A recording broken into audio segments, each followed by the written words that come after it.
Hello guys, good morning. Radhe Radhe. তোমরা সবাই কেমন আছো? আশা করছি সকালে খুব ভালো আছো। আমিও আছি মোটামুটি। তো সকাল থেকে আজকে কিন্তু মেঘমেঘ করেছে।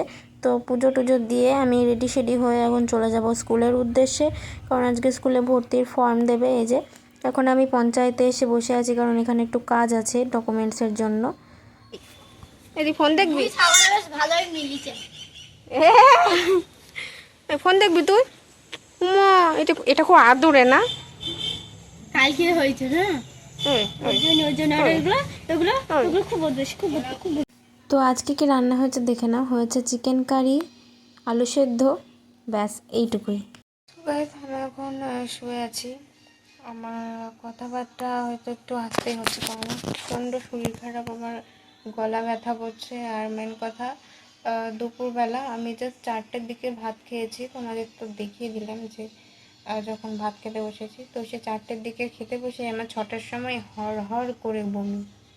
আর তেমনি পেটে যন্ত্রণা। এখন পেটে যন্ত্রণাটা একটু কমেছে, কিন্তু বমি বমি এখনও লাগছে। আমি যে এত বমি করেছি দেখলে মাথা ঘুরে যাবে। সে যাই হোক, বাদ দাও সেসব কথা।